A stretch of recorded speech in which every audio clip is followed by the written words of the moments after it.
Hello friends, आप सभी का हमारे यूट्यूब चैनल फिनटॉक में बहुत बहुत स्वागत है। तो दोस्तों, आज कैसे हैं आप सभी? आशा करता हूँ आप सभी अच्छे होंगे। तो दोस्तों, आज जो हम बात करने वाले हैं वो बात करने वाले हैं कि बड़े जो इन्वेस्टर्स होते हैं, जो बड़े बड़े नाम हैं इन्वेस्टर्स के, जो बहुत जो करोड़ों में जिनका पोर्टफोलियो है, उनका हम उनके पोर्टफोलियो को फॉलो कर सकते हैं हम अपने इन्वेस्टमेंट के लिए या अपनी अर्निंग्स के लिए उनको फॉलो कर सकते हैं। तो आज दोस्तों इसी टॉपिक को हम डिस्कस करेंगे। तो दोस्तों, आगे बढ़ने से पहले हमारे आपसे ये रिक्वेस्ट है कि आपको अगर हमारा ये वीडियो अच्छा लगे प्लीज़ हमारे वीडियो को लाइक जरूर कर दीजिएगा और हमारे चैनल को सब्सक्राइब करना बिल्कुल ना भूलें। तो दोस्तों, बढ़ते हैं आज के टॉपिक की ओर। दोस्तों, जो आज का जो टॉपिक है, जैसे कि जो बड़े इन्वेस्टर्स हैं, बड़े फंड मैनेजर हैं या म्यूचुअल फंड हाउसेस वगैरह हैं, वो लोगों के जो पोर्टफोलियो में जो स्टॉक्स होते हैं, हम कभी कभी देख के ऐसा लगता है कि इन्होंने ये स्टॉक्स पर्टिकुलर ABCD स्टॉक्स जो है वो बाय किया है, तो हम भी बाय कर लेते हैं। तो हम बाय करेंगे तो इन्होंने जो बाय किया है तो उन्होंने कुछ सोच समझ के ही बाय किया होगा, हम बाय कर लेंगे। तो मतलब कि उन्होंने भी वो उनको भी होल्ड करना है, हमें भी होल्ड करना है, तो हम होल्ड कर लेंगे लंबा। तो उससे क्या, इससे दोस्तों दिक्कत क्या हो जाती है कि उन्होंने जो बाय किया हुआ है, ये तो पता चल जाता है कि इन्होंने ये पर्टिकुलर ABCD स्टॉक जो है ये बाय कर लिया है, लेकिन उन्होंने कब बाय किया है, कौन से अमाउंट पे बाय किया है, कितना होल्ड करना चाह रहे हैं, कितने अपने पोर्टफोलियो का कितना % होल्ड कर रहे हैं, ये चीज़ जो है वो हमें पता नहीं चलता। हमें पता कब चलता है, जब उनका पोर्टफोलियो का लगभग 1% के आसपास होल्डिंग हो जाती है। फिर पब्लिक फोरम में आता है कि हाँ, पर्टिकुलर इन्वेस्टर ने, पर्टिकुलर जो फंड मैनेजर है, उन्होंने पर्टिकुलर स्टॉक को खरीदा है।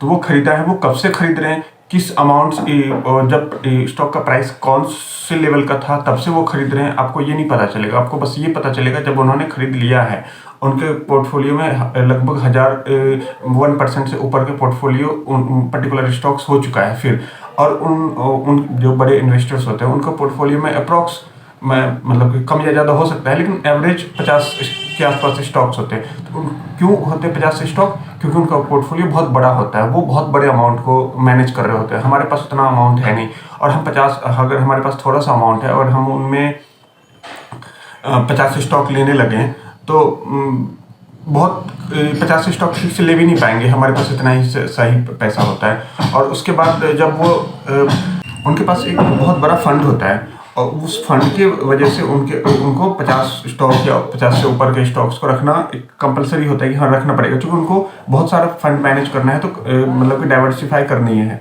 हमारे पास उतना फंड है नहीं, तो हमें 50 स्टॉक या 20 स्टॉक 30 स्टॉक की तरफ जाना ही नहीं है, हमें थोड़ा स्टॉक रखना है।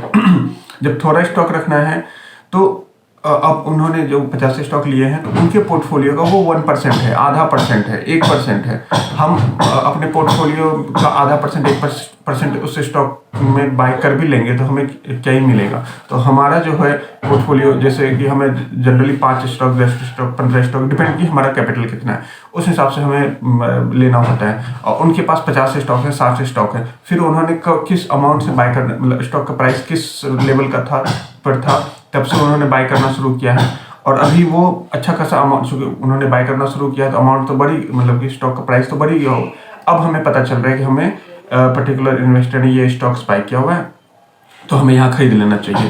तो ये सब चीज़ें ना दोस्तों, ऐसा है कि जैसे जब हम एकदम शुरुआत में आते हैं मार्केट में, हमें कुछ भी पता नहीं, समझ में नहीं आता क्या खरीदे क्या बेचे, कौन सा स्टॉक अच्छा होगा, कौन सा खराब होगा। तो हमें बड़े बड़े जो इन्वेस्टर्स होते हैं, चूँकि वो तो पॉपुलर हैं और बहुत अच्छा मार्केट में काम कर रहे हैं, तभी इतना फंड बनाया है उन्होंने, इतना बड़ा अमाउंट कमाया है, तो वो तो अच्छे हैं मार्केट में। उनको तो मतलब कि बहुत ऐसा नहीं है कि लॉस नहीं होता होगा, लेकिन बहुत रेयर लॉस होता होगा।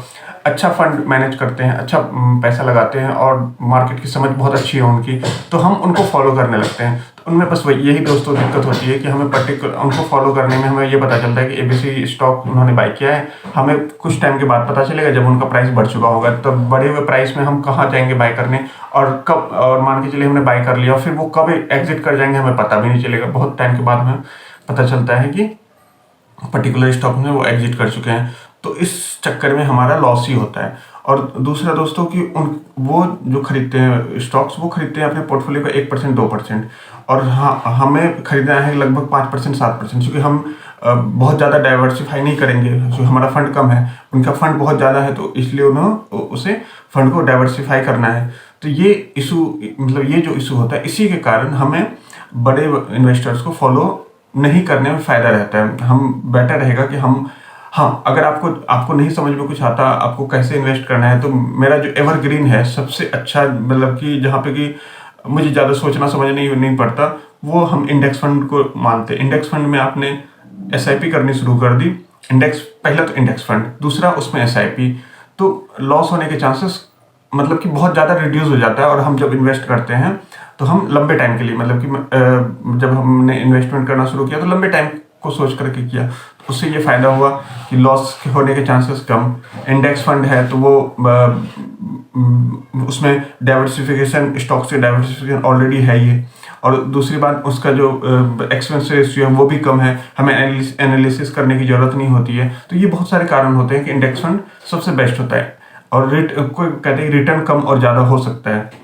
तो दोस्तों हमें ये भी समझना चाहिए कि हमें मार्केट की समझ कम है अभी। जिस दिन हम समझ जाएंगे, बहुत अच्छे मार्केट को समझने लगेंगे, बहुत अच्छा रिसर्च करने लगेंगे, तो फिर हम डायरेक्ट स्टॉक्स खरीदेंगे। लेकिन जब तक हमें मार्केट की समझ नहीं है तो इंडेक्स फंड सबसे बेस्ट है। अगर हमें मतलब इंडेक्स फंड में इन्वेस्ट एसआईपी करने के अलावा अगर आपको लगता है कि हम इंडिविजुअल स्टॉक्स को खरीदना चाहते हैं, इंडिविजुअली हम इन्वेस्टमेंट करना चाहते हैं, तो उसके लिए फिर मार्केट को आप एसआईपी करते रहिए, मार्केट को सीखते रहिए। जब 4 साल, 5 साल, 7 साल, एक लंबा टाइम हो जाएगा, डिपेंड करता है मतलब कि वेरी करता है पर्सन टू पर्सन, कितना टाइम दे रहे हैं, कितना रिसर्च कर रहे हैं, वो सारी चीज़ें वेरी करती है। तो उसके बाद जब एक लंबा टाइम हो जाएगा तो आपको खुद समझ में आ जाएगा कि हमें इंडेक्स फंड के थ्रू जाना चाहिए कि हमें डायरेक्ट स्टॉक में जाना चाहिए। तो दोस्तों आशा करता हूँ आपको हमारा ये आज का वीडियो अच्छा लगा होगा। अगर आपको हमारा ये वीडियो अच्छा लगा तो प्लीज़ हमारे वीडियो को लाइक जरूर कर दीजिएगा और हमारे चैनल को सब्सक्राइब करना बिल्कुल ना भूलें। तो दोस्तों मिलते हैं नेक्स्ट किसी वीडियो में, तब तक के लिए बाय बाय।